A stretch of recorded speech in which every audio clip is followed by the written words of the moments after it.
Hiya, I'm Caracan or Silke Czarny. I'm a 2D effects animator. That's it, really.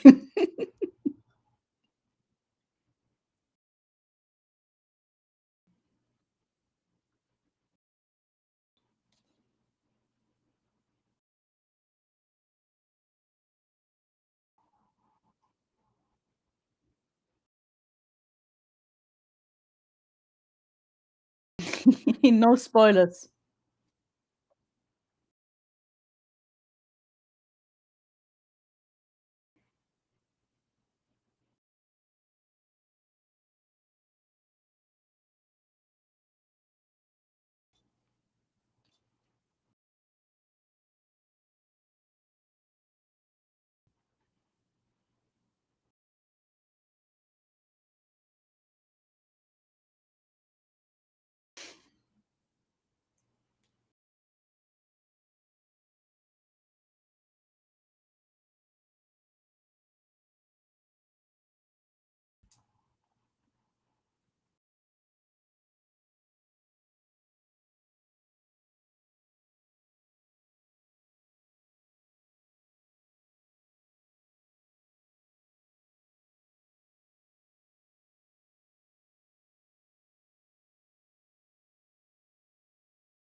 Agreed.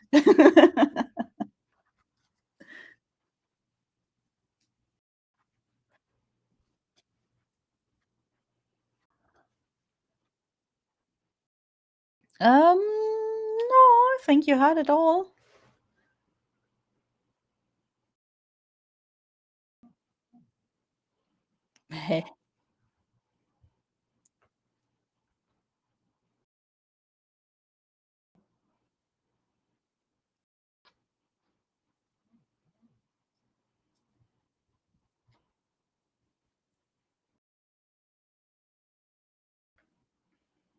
Okay, okay.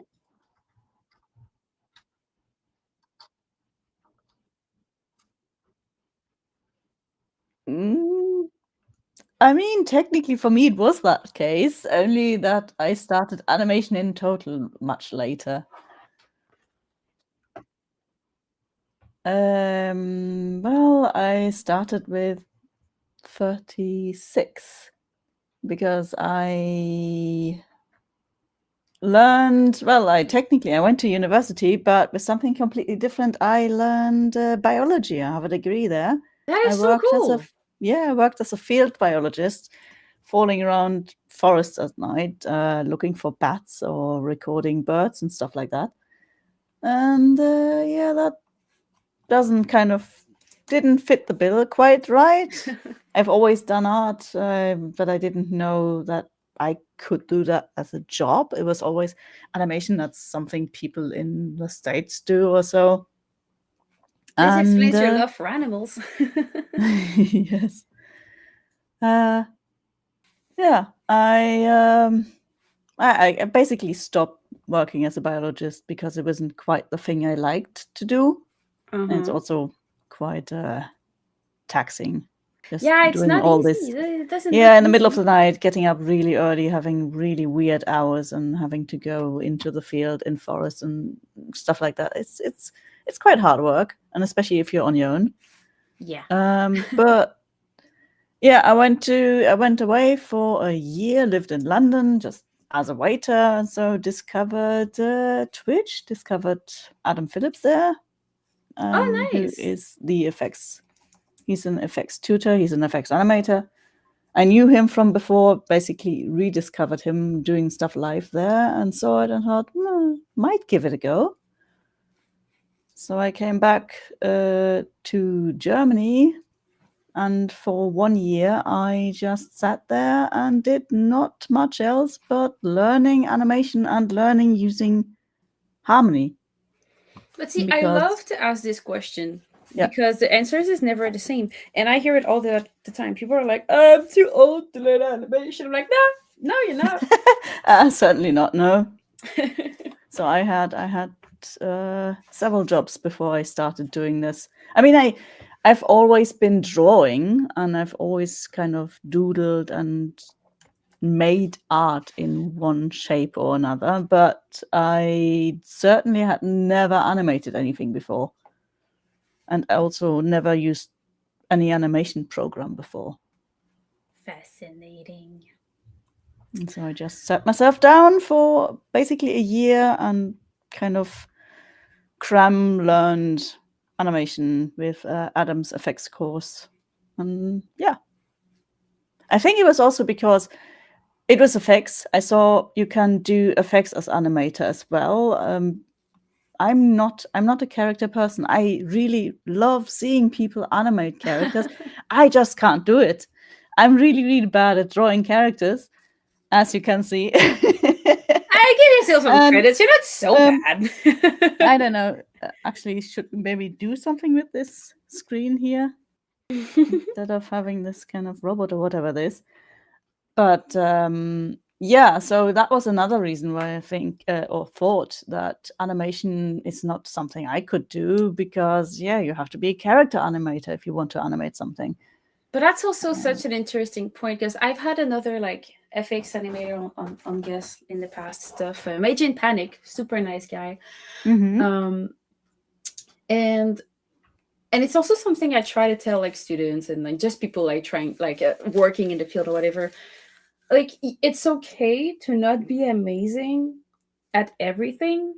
It's also okay to be like kind of a generalist person, but also like if you're doing animation, not everyone is a freaking star at character and ethics.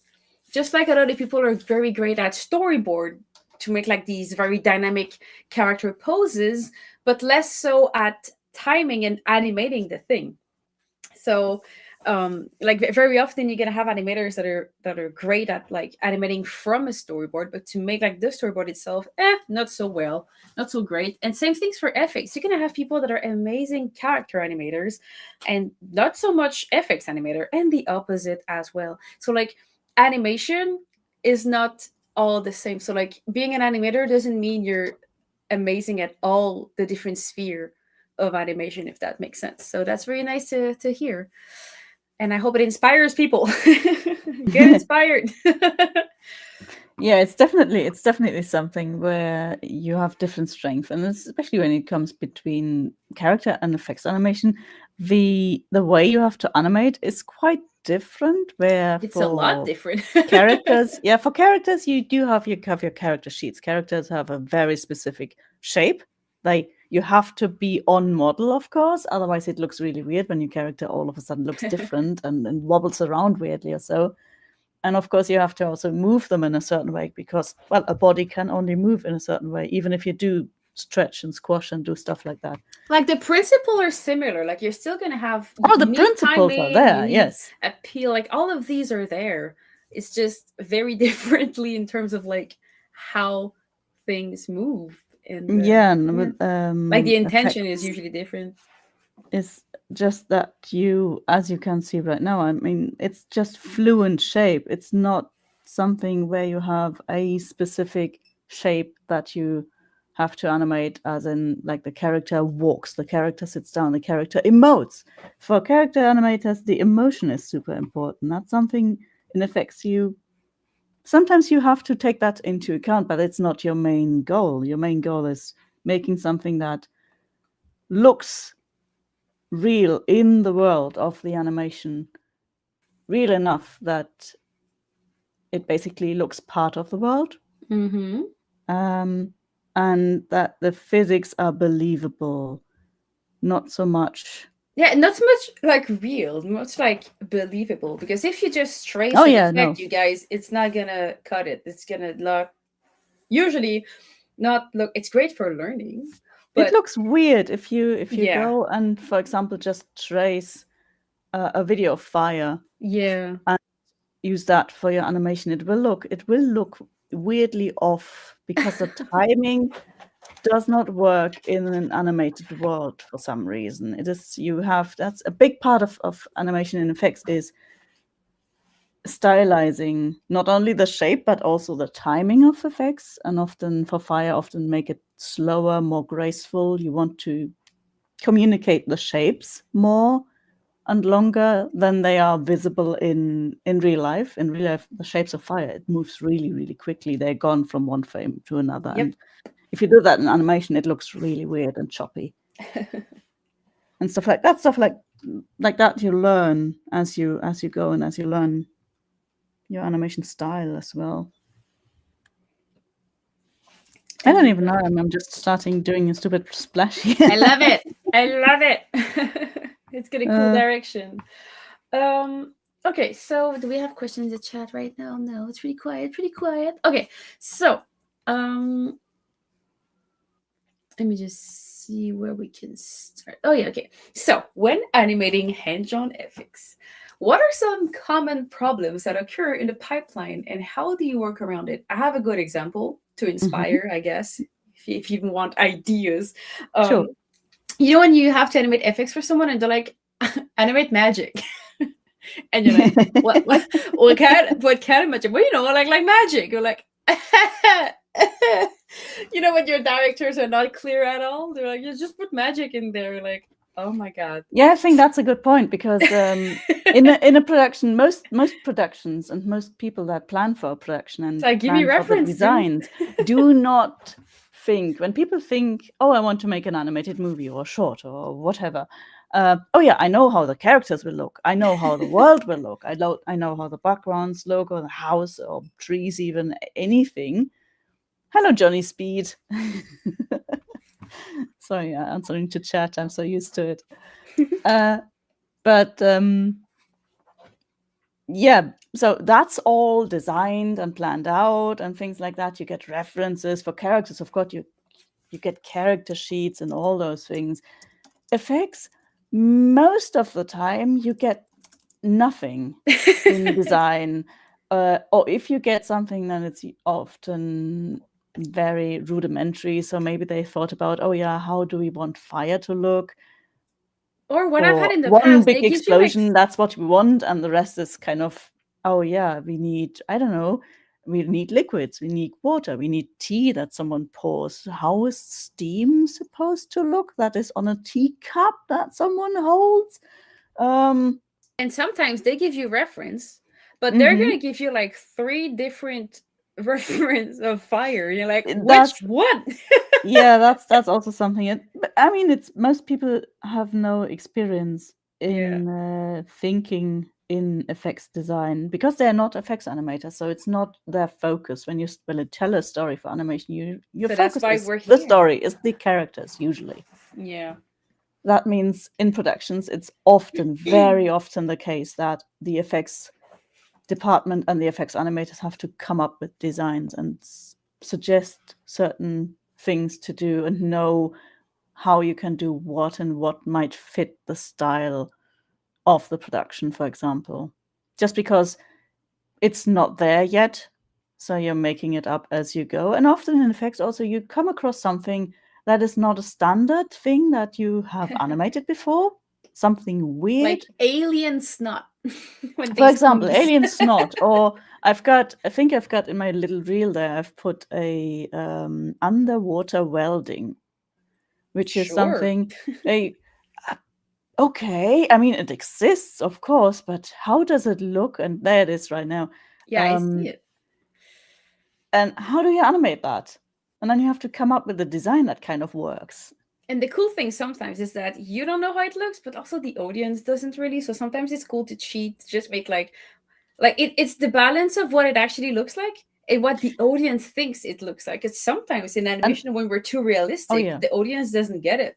Oh no, because it stands out in the world. You always want that too. Effects. The main goal of effects is it has to fit with the world. If your effects stand out, you're doing something wrong because they don't fit and people get drawn to something that doesn't fit. It's this kind of uncanny valley situation. Oh, yeah. So if it's something, a really stylized show, and you make something that is super realistic, it just doesn't work. It will look weird.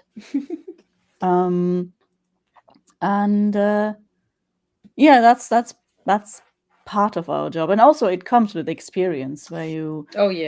When it comes to how do I simplify the animation itself, like the timing of something like that. The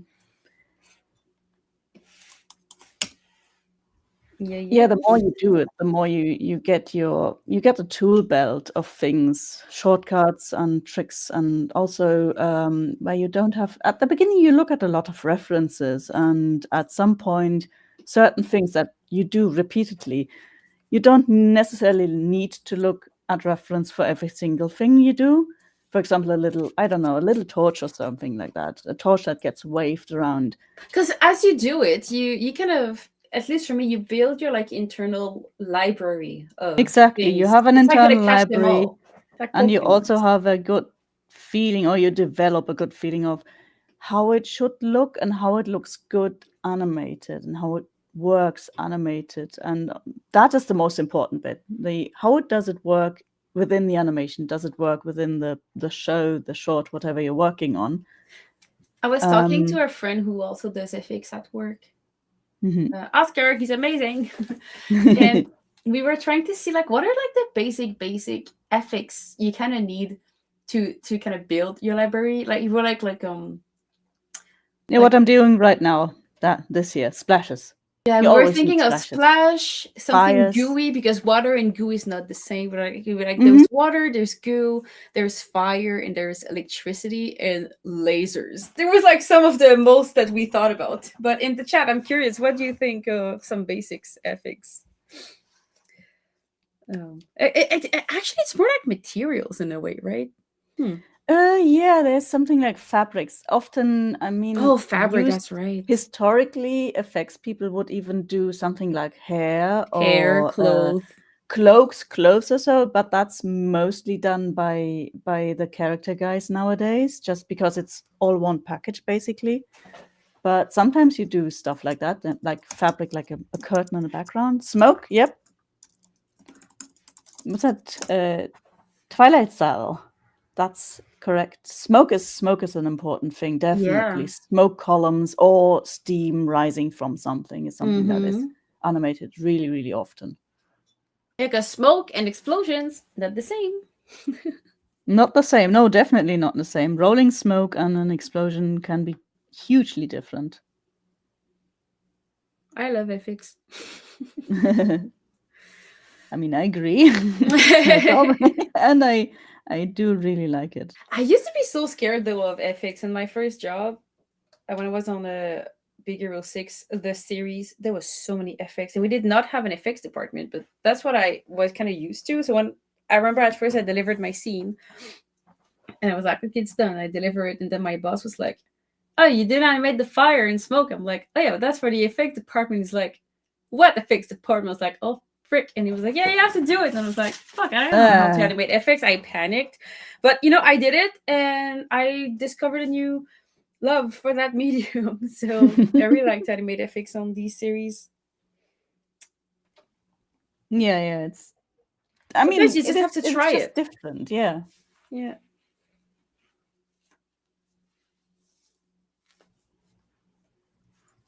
Okay, I'm basically what I'm doing here. It's straight to clean. It will probably the timing will probably be quite off when, when we look at this in motion, because I'm not spending too much brain juice on it right now.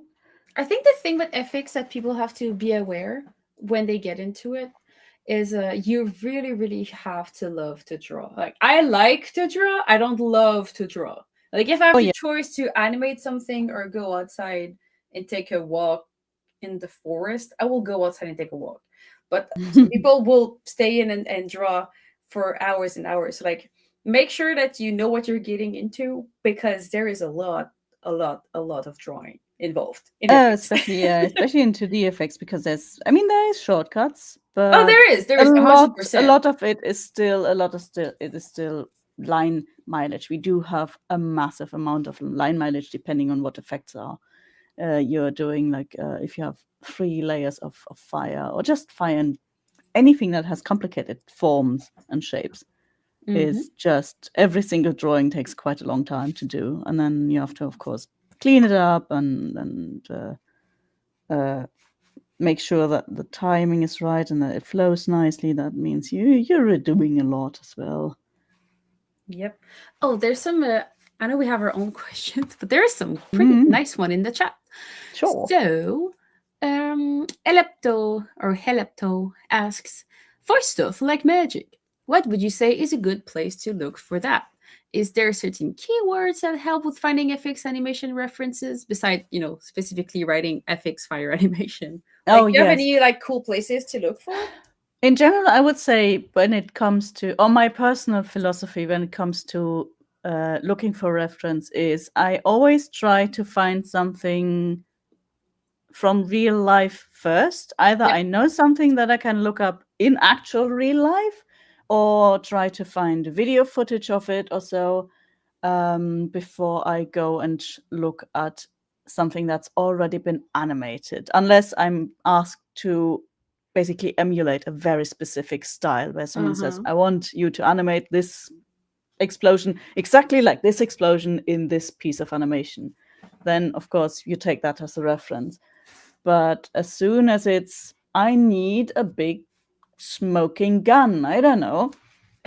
Okay, I go and look at, first, the most direct approach, Google smoking gun video or something like that, or look on YouTube or so and find if there's something like that. Or I try to think, what am I aiming at when it's something more like magic? So it's like, what element magic is it? What type Lightning? Is of it magic is it? fire? Is it an elemental magic, or is it something like a transformation? And then I can think about, okay, what kind of transformation is it? Is it like a big poof, a cloud that poofs and the character changes, or whatever changes?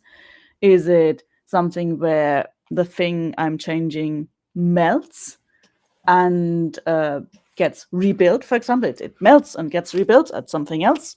Could be something like that. Is it like sparks and fire, or sparkles that swirl around? Is it something that gets shot in a direction? Is it like an attack kind of magic thing, where you shoot something? Does that look like maybe like a flamethrower or so? Then I can look at the flamethrower and combine that with a stream of sparkles, for example. I think what's important too is to know like what it's gonna look like kind of like in render. So if you can draw just one frame of it, that's already a big help. Yes, and you if you don't have a reference specifically that asks for a certain style or something like that, you go like that. You do a design and you think about what kind of what kind of magic am I having here? For that's something we do a lot for the Hell of a Boss show, actually, because it's placed in hell. There's a lot of magical stuff going on. Some of the characters have literally magical abilities. You can see a couple of the examples I have there are kind of an appearance poof of a character. That's one of his magic abilities. We made it so that each different demon has a slightly different design to their magic, so you can even identify who does what just by the colors, for example. You can do that then you have different fires, and if this character conjures fire, it looks like that, and if the other character conjures fire, it is kind of black or green or something like that. So with magic, it completely depends on what type of magic, basically. If it's something like Avatar, it's basically you animate an element in the show Avatar. So you animate water, but water gets to move like basically like smoke because they can draw it around by their motions. That's an approach. So you take one element and animate it so that it moves and behaves like something else that is not inherent to it, which already makes it magical because it doesn't behave the way it should behave, like, I don't know, water But that at the floats same time, it around. doesn't have a mind of its own. It's being like influenced by the person, but it's not like as if the water was a. Because sometimes you can see like sprites, like the water is gonna turn into like a rabbit that runs, and it's like, yeah, but then Oh yeah, that's then where you animate it more like a character, or you Yep. have like the avatar style. Your water reacts to the motions of the characters, and that's also a really interesting challenge for effects Yeah. animation. I really like doing that when I have effects that have to interact with either something that happens in the background or with a character. So a character's like there's an example in my video. I can just refer to my own videos. Yeah, That's let's great. go. But you can see Fizzaroli reaching out, and his arm is all burning and bloodied, and so on. And that is, I have to follow the arm. The fire has to react. It still burns off the arm, but it has to react to that motion. And that's really interesting because on one side you have to follow the motion of the character, and on the other side you have to think about, okay, how does that motion influences the effect that I'm animating? So the fire that gets dragged along, but the bits that are already rising, they of course still keep rising. Is there maybe some air turbulence going on that happens through that motion that I want to take into account and maybe show through how the flames behave? So that's a lot of things that as an effects animator you think about and you take into account, and then also decide, do I need that, or can I simplify some of that? Because super high realism might take a long time. That is not always in the budget of productions. And that is not always necessary. And it's also not always necessary. It's there is enough opportunity to find shortcuts where you can say, okay, this is too complicated. I can simplify it a lot because people won't even see this much detail for a 1 second shot. I just threw my stylus away. Oh, I do that all the time. But yeah, you can totally when you know in a scene where you have characters acting, so a background, an effect, an incidental effect might just sit in the background. For example, I don't know. Let's say But for things that sits in the background like that, oftentimes we can rely on like banked animation. Like if she animated a fire in another scene, like a torch, Yeah, you can it's a just go classic. get it. It's a classic example. You have a fire, say a fire in a fireplace or something. It sits in the background. Something happens in front of it. There's characters doing stuff, talking. They walk past it. The camera pans past it. Whatever. So in a situation like that, you work by having a nice looped animation of that fire, and you basically reuse it whenever you see that fireplace. And in And Harmony, the in cool thing is that you can even take an FX and you can slap a deformer on it and just have the same fire actually look different because you just deformed it with a deformer. So that's a cool thing yeah, too. yeah, you can do that when you have something like torches and so on. You want to Yep. place different torches, and you have a set of reusable loops, and you want to make them look slightly different or fit into different situations. You can make use of those deformers to make them look less like just a repetition. And that's all just to save time, so you can spend time on the bigger effects where it's more important that you actually spend time on it and make them look great. But stuff like that incidental like that in the background, You need to choose your battles. it looks good. It doesn't need to be animated by hand every single shot if it's good enough to repeat the same one for something small like that. You want to have your time for do the nice and big stuff. That makes a lot of sense. We went on so many tangents. That's great. Yeah, welcome to whenever I stream, because that's my streams in a Same. nutshell. Okay, what are some non-animation related skill and knowledge that you might use when you do FX animation? That I use. I mean, with having studied biology, I do have some quite firm grasp on physics principles, because studies of physics, at least basics, is part of studying biology. Mm-hmm. So things like that can help, especially for effects. Of course, you mostly animate physical phenomena. Even if it's something like magic, it still has to follow certain physics to make it look believable.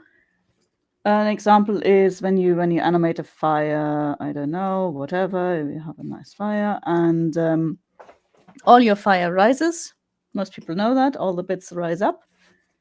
And while the fire burns, it pulls in air and makes little air turbulences, which then informs this shape, which is why you get these shapes where fire doesn't do those little holes that are basically cutting out of a flame like this. I don't even know why I'm flipping here. But this is basically cooler air from the outside that gets drawn in because the hot air of the incandescent flame rises up quicker than the outside air. And that is how you get these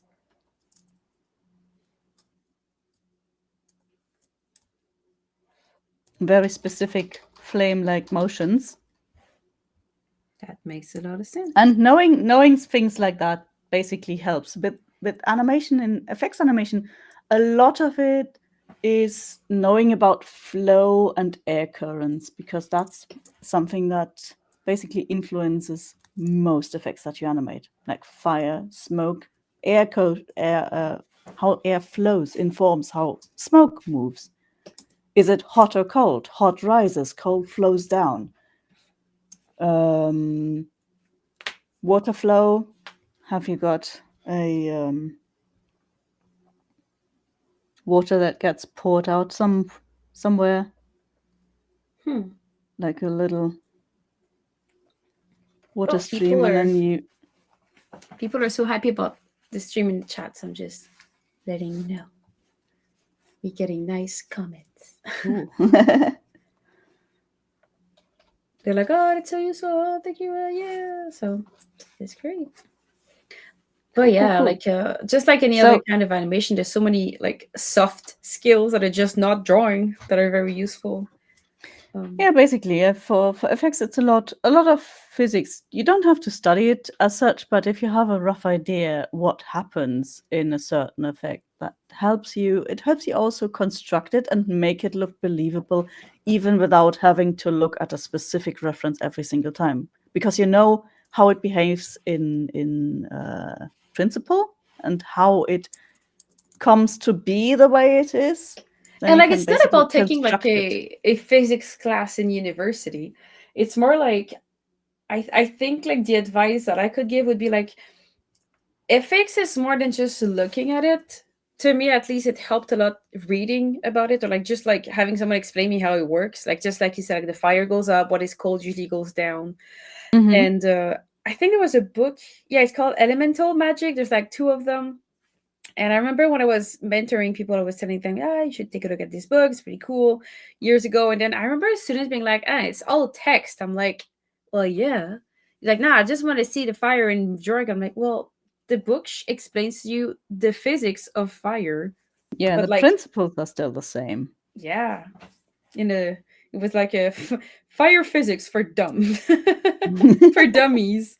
Right. And but no, they didn't want to read. I was like, sorry to break it to you, but reading is pretty useful when you're doing animation. Reading, and something that is also really useful when you do effects stuff is, what am I doing? Is looking at the slow-mo guys. Not Oh yeah. affiliated or anything, but they are basically the Bible for all effects animators. Know those guys and their videos, because they Yep. basically show you in detail how these things happen and gives you a lot of stuff that you usually don't see because it happens too fast. But I like them because they Muzzle also fire give of a gun or explanation. something like that. They explain a lot in. Yeah.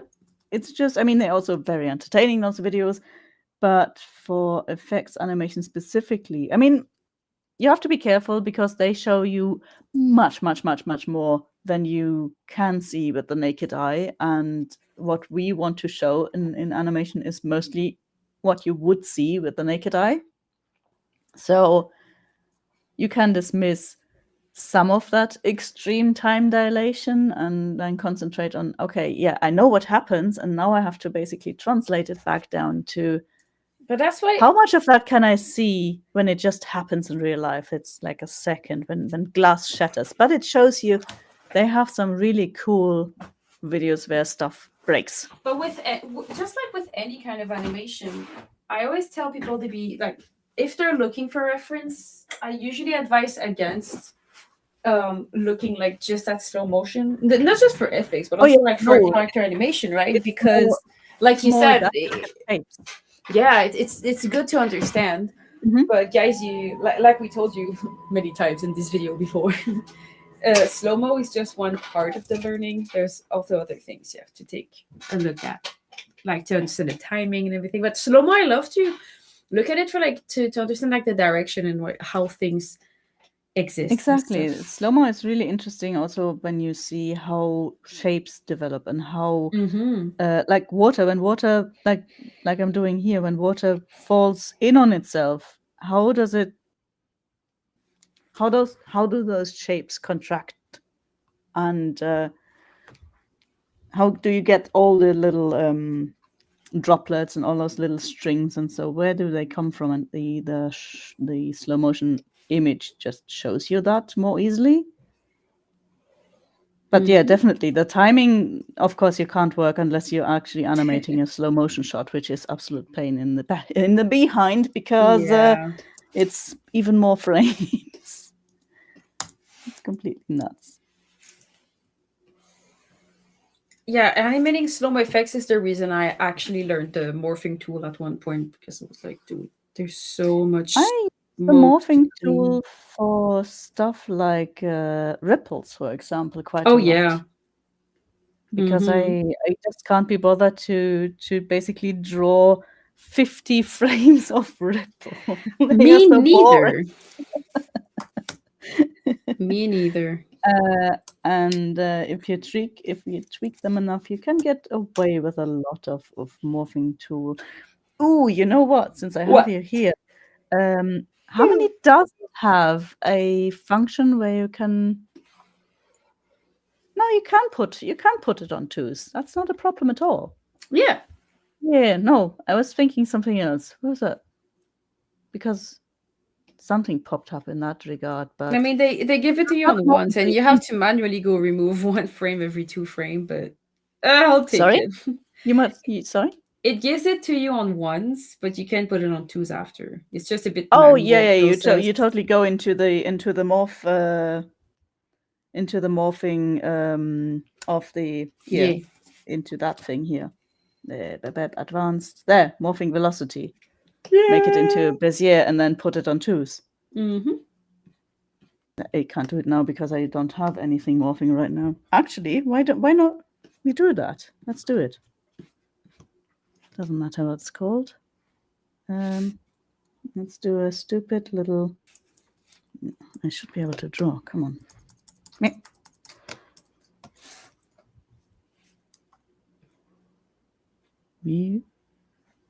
Very beautiful.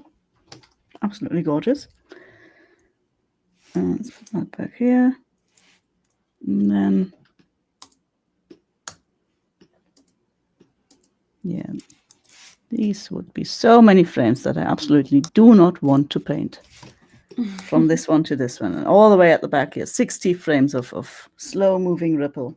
Totally not gonna in between those. Never. Maybe F5. There we go. And then I put a morph on that. Morphing. It's well, I have to lead it a bit because it looks odd, but that's fine. Put our little hints. Where are my hints? Do I have shape hints? Yeah. It's been a minute since I've used them, but yeah, they're pretty useful. Yeah, for me too. I think the last time I used them was on the music video on the when they're in space. Look My Way one. Because I literally did this there for the water ripples, for some of the water ripples. Because I wanted to spend time on the big water splash thing, because that was a sexy money shot. Oh yeah, it was. So I was like, oh no, I'm not spending days and days just in betweening ripples. So let me see if that works already. Yep, does work. Cool.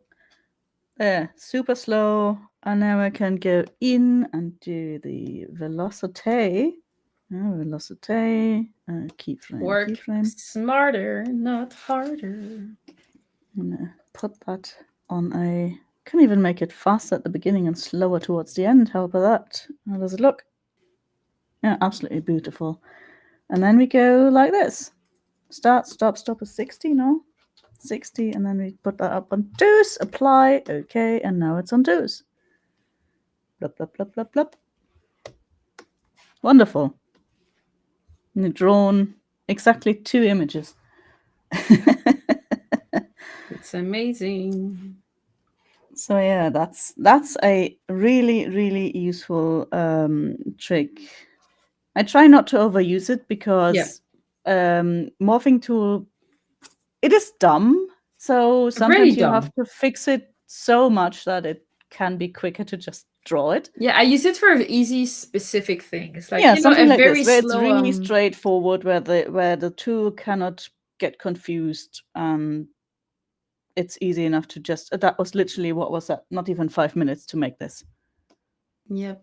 And then it would have taken so long by hand. Oh my god. Yeah, and you can do the same again, or the only thing was when you put it when you create drawings, you have to basically delete every second one and put them on tools. That's what I said. It's a bit of a manual process, but I'll take it. True. To be fair, though, when you render it into PNGs to deliver, it will be rendered into ones back anyway, so you can basically just leave them. Yep. Depends on the style. Yep. Sorry, that was kind of deep dive now. Yeah, but that's what we're here for. Very, very specific use case. That's what we're here for.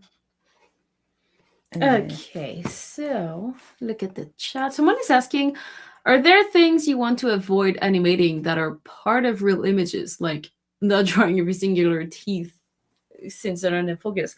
That's a hard question because it's so vague. Like, there's so many things. I mean, something like we just showed, basically, Mhm. when it's literally just a ripple on a water surface. Otherwise, I would have to go in and draw every single one of these frames, and there is. It's very boring. It's the literal same shape every frame, and it's just very time intensive. You spend a lot of time on it, and you don't see a lot interesting things happen. So for me, it's mostly stuff like that. When it gets very super repetitive, as in I'm a control freak. I like to control elements. That's why I like effects. It suits me. I can control how this thing behaves. That's also why I like 2D effects as opposed to generating them for 3D, where you do the same thing, but you Yeah, these have are to tweak so different. values and gravity and stuff like that a lot to try make them do what you want instead of just drawing it the way you want it. I remember that. I used to be a 3D animator. And the thing is, I'm someone who uses the particle effects in Oh Harmony yeah, quite extensively. they're a They're lifesaver for some such things. a useful tool, especially for effects. Um, when they're used in the right way, when Yeah. you know when to use them, how to use them, and also when not to use them. And they are fun to figure out, to make something work, to get it to work when it works. They are not fun if you have to sit there for ages and just Yep. tweak little values and see, oh, it's still not doing what I want, and then tweak another value, it's still not doing what I want, and takes forever. And it's, in the meantime, I could have drawn it.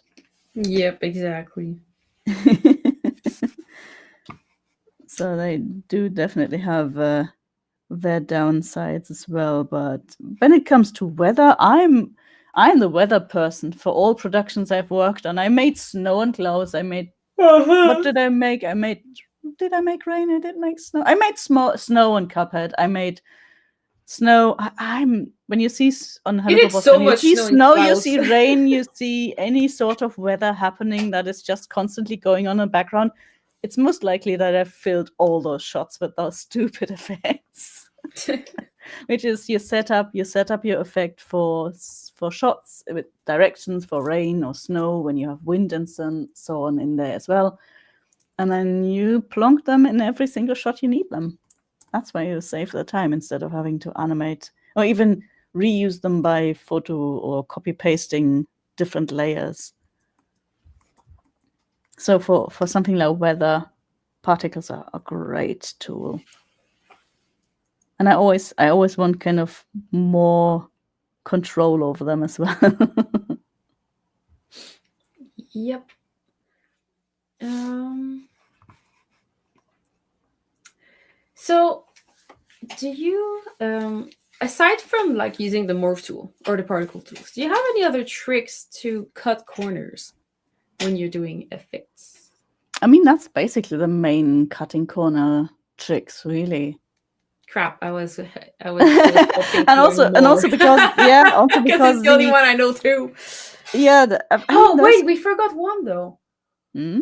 Mm, there's a trick that I've used so many times in TV animations because the timing was so short.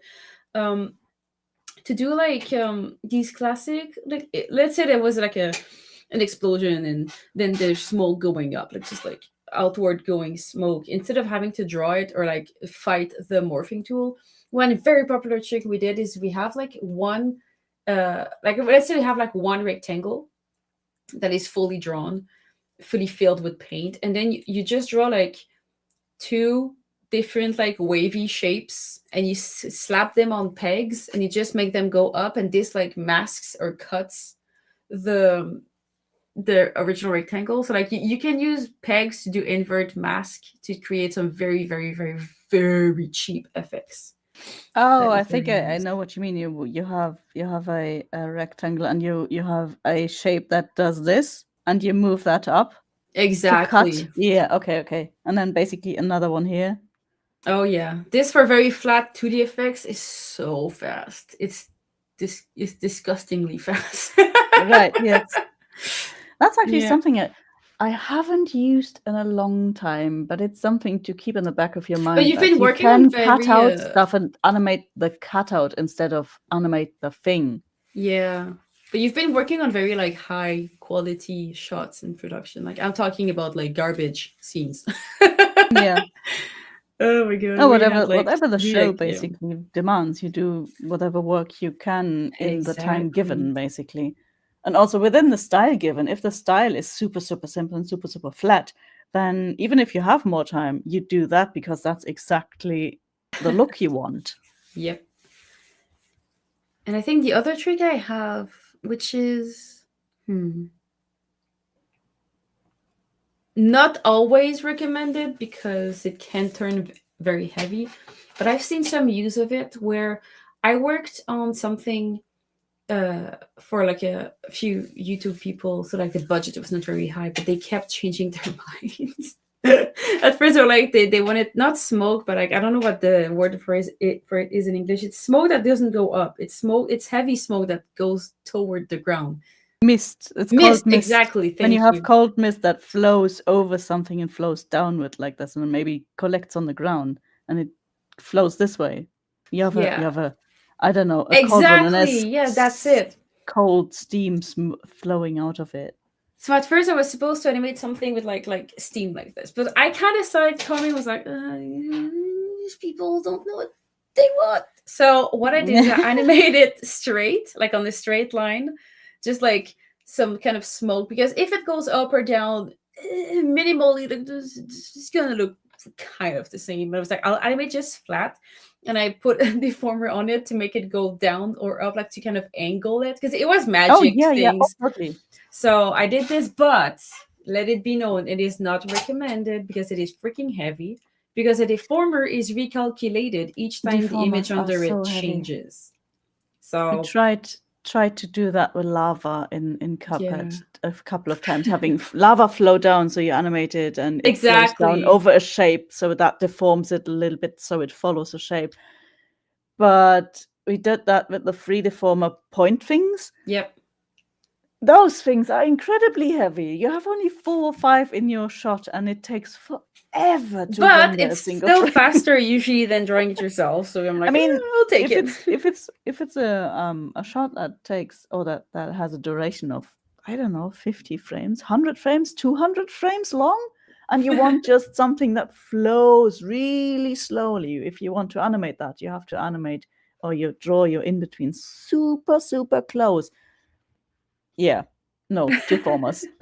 Exactly. So it's a give or take, but I had to say the warning. It is heavier, so So don't I overdo mean, it. that's also something where you, as the effects animator and the one who knows their tools, i.e., in this case, Harmony or the program you're working with, you have a rough idea which is easier, faster, or the right thing to do in a certain situation. So, yeah, I've got a really long shot and it needs a really slow moving effect that is, I know how I can simplify it. I don't have to animate it by hand every single frame.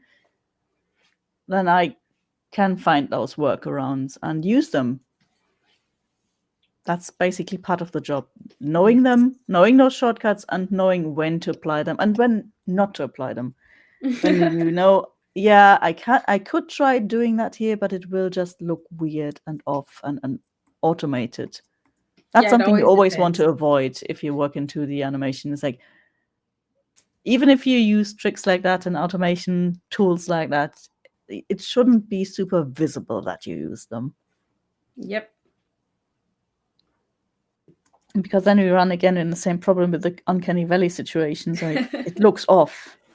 Something super fluent and super, super smooth within a 2D world often looks just off because it clashes with everything else that's going on in there. I agree. Very Yeah, interesting. Very interesting. and you Yo, we can't. only have 5 minutes left. What the heck? Oh wow! Time What? goes by so fast. Oh no! I know, right? So sad. Didn't even. I mean, I didn't pay attention. This is all super flowy now, so this would be... So beautiful. It's way too flowy, so that needs to be all the way back on once, I guess. Oops. Yep. I think we have time for like maybe one more thing. Oh yeah. Do you sometimes composite your own effects? Oh, all the time. Right. I mean, It's one of my because I know the answer. It's one of my specialities to use the node library and all these little blurs and glows and all the It's time. so fun. I do that all the... I mean, we do a lot of basically pre-comping our effects, especially when you need something where the compositing animates with your effect. Say you have a smoke cloud that grows and dissipates, and as it dissipates, it gets more and more blurry to help the dissipation out. That's something where we often do basically a pre-comp pass in the FX animation. And sometimes you want to do a sort of comp pass to show it with the director or whoever decides to approve a shot or not, to give them an idea how the effect will look finished. Because again, they are not necessarily people who are used to looking at effects in their raw stage. Even people that work in animation, animators, Sergio Pablos himself, he was not used to look at effects in their raw stage. So sometimes if you would show him just the raw shapes, he would go, nah, that's not quite what I want. And then you do a You add a pass for the fire. transparency mode. It's like perfect. Put some glow on, put some nice blur on to make the flames look less kind of cut outy. And he would go, oh yeah, that looks good. So depending who you show it to, it often makes sense to not spend hours and hours on it, and also having in the back of your mind, because you do usually have to give it to the comp department and they don't want all those compositing effects already baked in. They want to be able to change them and put their own on. But being able to do those things in harmony and also seeing what happens if you do them is so useful for effects stuff. To just be able to just quickly slap a glow on something is so useful. But that's important also, not just because there's so many people in the world. And sometimes the question I get is like, how do I like stand out to something? If you want to do effects, I 100% am sure if you take the time to learn a bit about compositing, it's going to help you a whole lot. Not because you're going to composite maybe in the actual show, but at least like you have the sensitivity of knowing how it could be made. So. Yes, and also it's really a good thing to know for effects animator to know how compositing works, because that can inform how you yourself construct them. Exactly. And how you make them, how you structure them, how you divide your layers, for example, when you work on something, to make it, again, easier for the follow-up department, which is compositing, to then take your effects and take the different layers of your effects and put them into the shot and make it all one thing. Because on production that I've worked on, like, you could see, like, yes, some people just don't care, but some people just didn't know.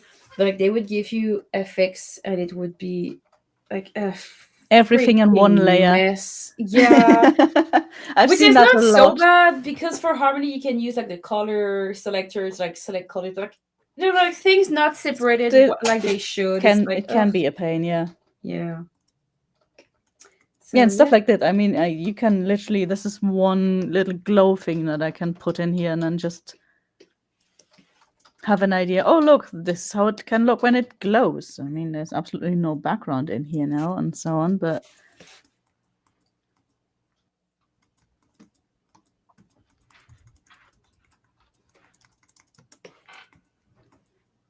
let's make one. Oops. Like quickly.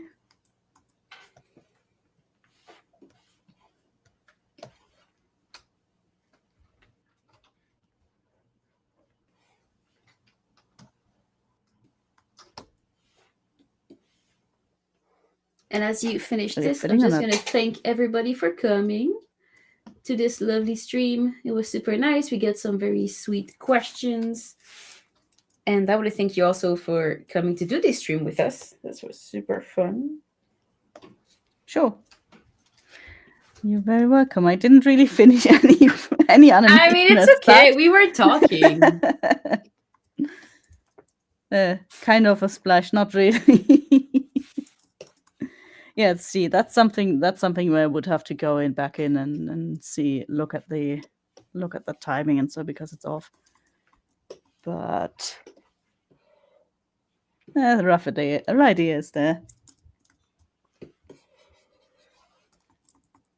And we have a beautiful ripple doing its thing over there. How do you overlay the effects onto the animation? That's something.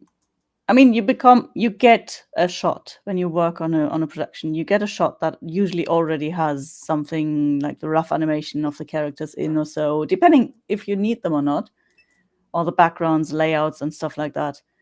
And then you work on top of that. You make your own layers and work on top. And then you deliver your layers, your effects layers separately. You render them out, often divided into separate sub-layers, depending on how your effects are designed. And those rendered out image sequences, usually it's PNG sequences, then get delivered to the compositing department. And the compositing department, they take all the different bits. They take the backgrounds, they take the character animation, several characters, if there's several characters, all the other elements that need to go in, take your effects, put it all together in one shot and composite it. So they do color adjustments, they put glows on there, they put cinematic effects on there. That's all the things they then do and put it all together. But you can, I mean, if you work on your own project, you do that yourself. But it's the same process, only that you don't give it someone else. You take all your little elements yourself and put them all together. Yep. So, again, thank you so much. It was super fun. Do you have any last things you want to share to the people? Saying hello to Seshima as well. Hi, Seshi. PG sync with yes, you just render it out. I mean, that's literally what any animation software does. It renders stuff and Animate Sam is right. He says, as a Toon Boom rigger, I always recommend other artists to learn a bit more about other departments, especially like so. Yeah, definitely know the pipeline and have an idea of what people do. In other departments, especially because I mean it's a team effort. Every animation is so. You get the layout from the layout department, from the layout person. You get backgrounds from the background person. You get the character animation from the character person. Sometimes stuff has to be adjusted. Then it's great that if you know who to ask for to adjust certain things that you need. And also when it goes down the line, who will get your stuff and who will then have to work with it, and what do they need to best work with it to make it as easy as possible for them. That's, yeah, absolutely agree. All right, so I guess that's it for today. We're gonna see you guys in another next year. Oh yeah, next year. That's soon, in a couple of weeks, in fact. So don't forget, if you want to learn more, check out the Toon Boom website. We have so many links in the chats. And I will wish you a wonderful day. Goodbye. Bye-bye.